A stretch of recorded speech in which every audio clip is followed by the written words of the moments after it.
Oke, Kak Nina dan Bang Rangga dan Abang sendiri mungkin hari ini datangin Polda, rencana ada klarifikasi atau seperti apa sih?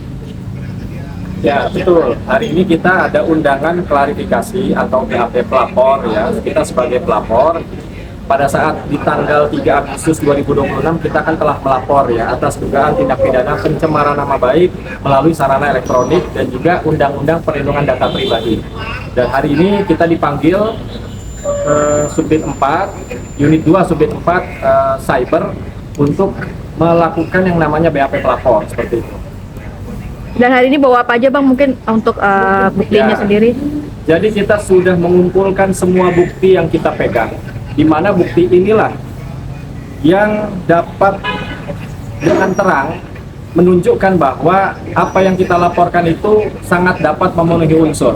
Ya, di mana di sini bukti chat lengkap dari awal sampai akhir, kemudian ada bukti kontrak surat perjanjian kerjasama, dan juga ada bukti-bukti lanjutan, yaitu kita sudah meng-screenshotkan adanya video yang diupload pada saat itu oleh saudara Ridho Ilahi dan juga istrinya. Walaupun saat ini kalau kita cek di TikToknya itu sudah dihapuskan, tapi nggak ada masalah, begitu kan? Karena pada saat kita melaporkan, penyidik juga sudah melihat, mengecek, waktu saat URL-nya kita kirimkan ke penyidik, diklik masih ada, walaupun hari ini sudah dihapuskan, seperti itu. Oke, berarti memang ada niat menghilangkan barang. Betul, kalau kami menduganya ya, setelah kita melaporkan di Polda Metro Jaya, ternyata itu postingan sudah hilang. Ya, kita menduga memang ada upaya menghilangkan barang bukti lah, seperti itu. Oke, Bang, mungkin terkait Ridho sendiri kan bilang bahwasannya ketika di Polres Jaksel itu kan menuding itu hanya close friend. Mungkin Kanina sendiri seperti apa sih mereaksi, karena katanya hanya Kanina aja nih di close friendnya sendiri, apa mungkin dapat bisikan bahwa ada banyak yang tahu si close friend itu sendiri? Kalau aku sendiri, karena teman-temanku sudah meng-capture itu, teman-temanku dan teman-temannya dia sudah meng-capture, aku rasa itu bukan close friend. Nggak mungkin kan orang lain ngirim, oh ada apa sama dia gitu, kirim, oh sampai bahasanya kayak gitu. Karena yang pertama kali dia-upload itu malah yang dia bilang aku dicari polisi. Oh, berarti terus beliau juga sempat tidak mengaku bahwasannya tahu intimidasi ke anak sampai nomor telepon anak, gimana mungkin Kak? Kalau dia tidak mengaku itu haknya Kak Ridho ya. Kalau dari aku, karena aku sudah memegang bukti sudah aku kasih ke kuasa hukumku juga sudah melihat.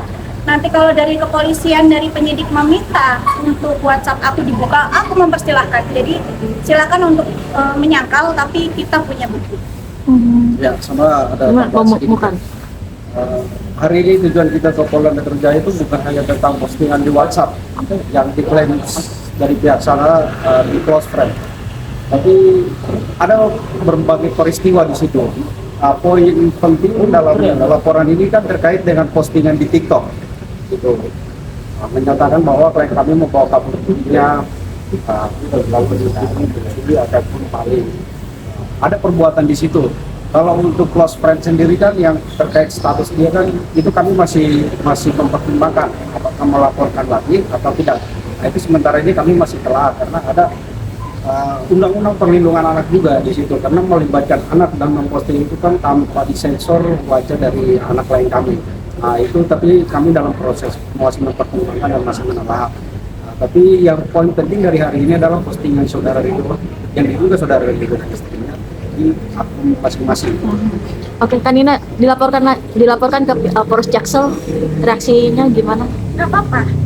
Melaporkan adalah hak setiap orang. Aku juga berhak melapor kok. Jadi nanti kita tinggal datang aja. Kalau memang aku dilaporkan, saya siap hadir di Polres Jakarta Selatan ditemani 2 kuasa hukum saya, dan saya siap memberikan bukti-bukti yang diminta oleh penyidik. Oke, yang menarik adalah menyantumkan kerugian imaterial 1 miliar. Mungkin dari para kuasa hukum meresponinya seperti apa? Iya, kalau kerugian 1 miliar ini kan saya rasa asbun lah, asal bunyi. Karena ini kita bicara ranah pidana, kan melaporkan kerugian. Sebenarnya kita garis bawahi bahwa kerugian yang diklaim oleh saudara Ridho itu 37 itu berdasarkan apa? Karena yang menurut data yang kita terima bahwa duit dari saudara Ridho ini adalah 50 juta sedangkan sudah diterima saudara Ridho ini adalah 66.500.000. Lalu kerugiannya bagaimana? Kerugiannya kemana? Itu ini kan bicara pidana. Gitu. Ini kita bukan bicara utang piutang yang berbunga atau apa. Lalu yang kedua terkait dengan kerugian imaterial 1 miliar. Saya rasa itu sangat keliru. Kalau memang bicara kerugian imaterial 1 miliar, itu ranahnya di Perdata. Bolehlah digugat dengan kerugian 1 miliar. Tapi kalau konteks laporan pidana di Polres Jakarta Selatan lalu menyatakan bahwa kerugian imaterial itu 1 miliar rupiah, itu sangat keliru. Dan saya rasa itu asal bunyi aja begitu. Belum mereka melaporkan kita kirimkan somasi. Ya, somasi ada. Walaupun pada saat dikirimkan somasi, kami berdua belum menjadi kuasa hukum daripada klien kami, yaitu Ibu Dina. Namun kami sudah baca somasinya. Ya mohon maaf ya, somasi itu pun kita kritisi. Karena bahasa dalam somasi itu juga ngawur. Ada bahasa begini, ini salah satunya adalah bahasa daripada lawyer yang sebelumnya. Dia mengatakan bahwa saudari Nina Permanasari telah melakukan dugaan penipuan dengan itikat baik. Bingung nggak? Dan melakukan penipuan dengan itikat baik. Ya, saya rasa saya minta dari klien saya tidak perlu dibalas begitu ya, karena ada hal-hal yang tidak substansial dibicarakan di situ juga. Nah, di sini saya garis bawahi ya, teman-teman media, bahwa kita melaporkan saudara Ridho Ilahi dan juga istrinya itu konteksnya bukan untuk menyaingi laporan dia sebelumnya, bukan. Karena siapa yang mendalilkan, dia yang membuktikan. Silahkan dia buktikan nanti di Polres Bogor, di penyidik Polres Bogor. Apabila memang laporan itu terus gitu ya, buktikan bahwa klien kami bersalah. Kita open kok. Ya, ini negara-negara hukum, semua berhak melaporkan. Namun ketika ada upaya-upaya, kita menduga ada upaya perbuatan melawan hukum di media sosial dengan memposting klien kami dengan caption maling, begitu ya. Kemudian ada data pribadi identitas KTP yang dikirimkan ke pihak lain, yang tujuannya kita menduga untuk diviralkan. Disitulah klien kami itu bereaksi. Karena punya hak secara hukum untuk menuntut keadilan. Karena begini, klien kami mengatakan berkali-kali, kalau dia pribadi dihina, dia masih ikhlas. Dia masih ikhlas. Mungkin ada kesilapan pribadi dari saudara Ridho Ilahi, kesel atau seperti apa, nggak apa-apa, dia akan telan bulat-bulat. Tapi jangan sampai melibatkan ibunya, melibatkan anaknya. Tentu tidak elok. Kami punya bukti lanjutkan loh, yang kita lagi verifikasi, di mana kita menduga bahwa saudara Ridho Ilahi pun diduga ya telah menghubungi orang tua daripada Mbak Nina dengan kata-kata intimidatif. Artinya bukti ini lengkap sekali. Bahkan kita bisa menyerahkan handphonenya klien kami kepada penyidik untuk diselebrate kalau misalnya mau bukti yang lebih akurat seperti itu.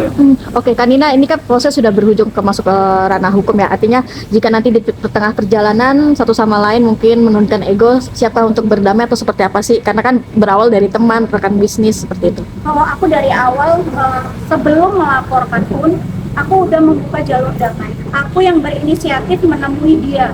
Selalu aku chat, aku telepon itu selalu di reject. Maaf ya Kak, aku harus sebutkan, memang seperti itu faktanya. Aku telepon selalu di reject, aku minta ketemu, ayo Kak, ketemu. Enak nih, ngobrol dulu, kabarin dulu gitu kan. Tapi dia selalu menolak, dan dia selalu bilang, kita ketemu di kantor polisi aja. Oke, ya sudah, saya sudah menuruti kemauan dia, kita ketemu di kantor polisi aja.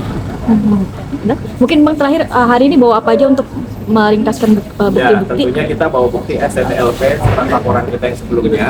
Pasal-pasal yang kita masukkan, saya sebutkan aja ya, adalah pasal 433 Undang-Undang Nomor 1 Tahun 2023 dan atau pasal 434. Itu ada fitnahnya di situ, contoh pasal 441 dan atau pasal 65 dan atau pasal 66 dan atau pasal 67 Undang-Undang ITE, yaitu Undang-Undang Nomor 27 Tahun 2022, Undang-Undang Perlindungan Data Pribadi maksud saya, Undang-Undang Nomor 27 Tahun 2022 tentang perlindungan data pribadi.